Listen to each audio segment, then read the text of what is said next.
लगातार बढ़ते पोल्यूशन, लगातार बढ़ती आबो हवा में गंदगी और लगातार होती ग्लोबल वार्मिंग से कहा जा रहा है कि बहुत जल्द ताजमहल अपनी खूबसूरती खो देगा या शायद उसका अस्तित्व भी समाप्त हो जाए। क्या ताजमहल 235 तक नहीं बचेगा? सवाल ही आता है दिमाग में। साल 2018 में सुप्रीम कोर्ट ने खुद केंद्र सरकार और यूपी गवर्नमेंट को फटकार लगाते हुए कहा था कि अगर इसे संभाल नहीं सकते तो ढा दीजिए, गिरा दीजिए। दरअसल सुप्रीम कोर्ट ने पिछले कुछ सालों से फीकी पड़ती ताज की चमक, उसके प्रोटेक्शन मेंटेनेंस को लेकर सरकार के अनकंसर्न्ड रवैये को देखते हुए ये कहा था। ताजमहल को बचाने से जुड़े कई मुद्दों को लेकर अब भी कई मामले कोर्ट में चल रहे हैं, लेकिन यहाँ तो सबसे बड़ा सवाल यही खड़ा होता है ना कि आखिर ताजमहल को खतरा किससे है? क्यों इसकी चमक फीकी पड़ रही है? चमक की बात से याद आया कि central board of pollution control के 2002-2020 की रिपोर्ट के मुताबिक ताजमहल पिछले 30 सालों में जितना डैमेज हुआ है उतना पिछले 368 सालों में भी नहीं हुआ। यह हम नहीं बल्कि रिपोर्ट्स बता रही हैं। वहीं कहा यह भी जा रहा है कि ताजमहल धीरे धीरे जमीन में धंसता जा रहा है। तो सवाल उठता है कि क्या दुनिया की अजीमो शान इमारत खतरे में है? क्या यह खतरा बढ़ता ही जा रहा है? क्या एक दिन ऐसा भी आ सकता है कि ताजमहल गिर जाएगा या जमीन दोष हो जाएगा? वहीं ताजमहल और तेजो महालय विवाद तो शायद आपने सुना ही होगा, जिसमें ताजमहल को एक शिव मंदिर बताया जा रहा है। जिस तरह से इस मुद्दे पर राजनीति की जा रही है उसे देखकर यह भी अज्यूम किया जा रहा है कि कहीं ताजमहल का हाल भी तो बाबरी मस्जिद की तरह नहीं हो जाएगा। इन सब सवालों के जवाब के साथ शुरू करते हैं हम अपना आज का ये वीडियो कि क्या ताजमहल 2035 तक बच पाएगा। दोस्तों, 17वीं सदी की हमारे इस बेशकीमती धरोहर को बचाने के लिए कोर्ट ने मामले की रेगुलर सुनवाई शुरू कर दी है। वैसे देखा जाए तो अगर आज भारत की शान ताजमहल के अस्तित्व को लेकर ये सवाल खड़े हो रहे हैं तो इसके पीछे की मेन 3 वजहें हैं।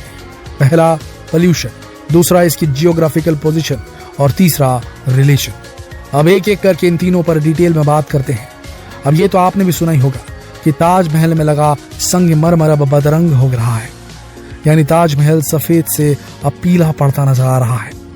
हालांकि इसे बनवाने में बादशाह शाहजहां ने राजस्थान के सबसे महंगे संगमरमर का इस्तेमाल करवाया था, जिसे मकराना से लाया गया था। इस संगमरमर की खासियत यह है कि ये सुबह के वक्त गुलाबी नजर आता था, दोपहर के वक्त सफेद और शाम के वक्त एकदम दूधिया। लेकिन लगातार बढ़ रहे पोल्यूशन की वजह से इसके चमक में अब वो बात नहीं रही। रिपोर्ट्स बताती हैं कि पिछले 8 में से 10 सालों में आगरा में पोल्यूशन लेवल काफी बढ़ा है। हवा में मौजूद धूल और कार्बन के कण संगमरमर के साथ रिएक्ट करते हैं और ये पत्थर कार्बन पॉल्यूटेंट्स को अपने अंदर सोख लेते हैं, जिसकी वजह से मार्बल का कलर येलो नजर आने लगता है। ताजमहल के आसपास बढ़ते प्रदूषण की एक बड़ी वजह है यहाँ के कारखाने और शहर का बढ़ता ट्रैफिक और यमुना नदी। जी हाँ, अगर ताजमहल देखने वाले लोग काफी समय से ये शिकायत कर रहे हैं कि ताजमहल के प्रीमाइसेस में खास तरह की दुर्गंध आती है। जानकार बताते हैं कि इस दुर्गंध की खास वजह है हाइड्रोजन सल्फाइड और सल्फर डाइऑक्साइड गैस, और वैज्ञानिक बताते हैं कि इस गैस के लिए यमुना का काला पानी जिम्मेदार है। इस काले पानी के लिए जिम्मेदार है यहाँ के कारखाने, जहां से निकलने वाला कचरा। बता दें कि इस केमिकल का पता तब चला जब ताज परिसर में मौजूद धातुओं के बाहरी परत का अध्ययन किया गया। दोस्तों, देखा जाए तो यमुना का बढ़ता प्रदूषण अब ताजमहल की मुश्किलें बढ़ा रहा है। 5 साल पहले एक रिसर्च में बताया गया था कि नदी के पानी में फास्फोरस की वजह से कीड़ों की संख्या बढ़ रही है। इन कीड़ों के मलमूत्र से संगमरमर पत्थरों पर धब्बे बन रहे हैं। अब आते हैं ताजमहल के ज्योग्राफिकल पोजीशन पर। आमतौर पर किसी भी बिल्डिंग को नमी वाली जगह से दूर बनाया जाता है, लेकिन मुगल सम्राट शाहजहां ने ताजमहल को खास वास्तुकला की वजह से यमुना नदी से सटाकर बसाया था। दरअसल ताजमहल की नींव में 50 कुएं हैं। इस इमारत का पूरा वजन इन कुओं पर ही टिका हुआ है। ताजमहल के निर्माण के वक्त इन कुओं में आबनूस और महोगनी की लकड़ियों के लट्ठे डाले गए थे।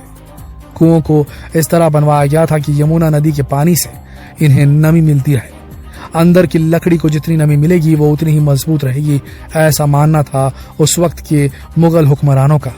इससे ताजमहल की नींव भी मजबूत बनी रही। लेकिन बीते कुछ सालों में देखा गया कि यमुना नदी का जल स्तर कम हो रहा है, जिसकी वजह से उसकी नींव में लगी लकड़ियां सूख रही हैं और ताजमहल भी जमीन में धंसता जा रहा है।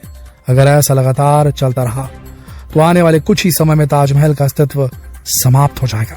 एनवायरमेंटलिस्ट और आर्कियोलॉजिस्ट ने सरकार और सुप्रीम कोर्ट को आगाह किया है कि ताजमहल को संरक्षित करने की कार्यवाही अगर युद्ध स्तर पर नहीं की गई तो ये मोहब्बत की निशानी कभी भी दरक सकती है या फिर गिर भी सकती है।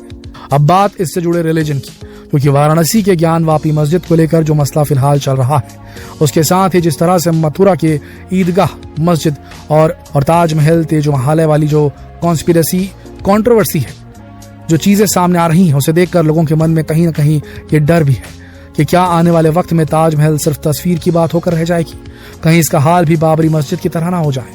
वैसे इस मामले पर फिलहाल कुछ भी कहना जल्दबाजी होगी, लेकिन आपको इससे जुड़े विवाद के बारे में बता दें कि दरअसल साल 1989 में इंडियन नेशनल आर्मी के प्रचारक अधिकारी रह चुके पुरुषोत्तम नागेश ओक ने अपने एक किताब में दावा किया था कि ताजमहल वास्तव में एक प्राचीन शिव मंदिर है, तेजो महालय था नाम उसका।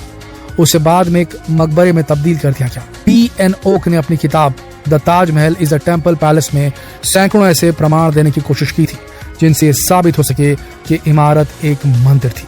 उन्होंने अपनी किताब में लिखा था कि ताजमहल में संगमरमर की जाली पर 108 कलश बने। कलश भी हिंदू परंपरा का हिस्सा है और 108 अंक भी हिंदू परंपरा में शुभ माना जाता है। वहीं आगरा मूल रूप से जाटों की नगरी है। जाट भगवान शिव को तेजा जी के नाम से जानते हैं। इसके आधार पर उन्होंने दावा किया था कि ताजमहल भगवान तेजा जी का निवास स्थल तेजो महालय था। इसके बाद अप्रैल 2015 में आगरा डिस्ट्रिक्ट कोर्ट में 6 वकीलों ने की याचिका दाखिल की थी। इस याचिका में कहा गया कि ताजमहल एक शिव मंदिर था और इसे तेजो महालय के नाम से जाना जाता था। इस याचिका के जरिए हिंदुओं को परिसर के अंदर पूजा की इजाजत देने की मांग की गई थी। लेकिन दोस्तों, जब कोर्ट ने केंद्र सरकार, केंद्रीय संस्कृति मंत्रालय और ASI से जवाब तलब किया तो इसी के बाद संस्कृति मंत्रालय ने नवंबर 2015 के दौरान लोकसभा में साफ किया था कि ताजमहल की जगह पर मंदिर होने के कोई सबूत नहीं मिले हैं।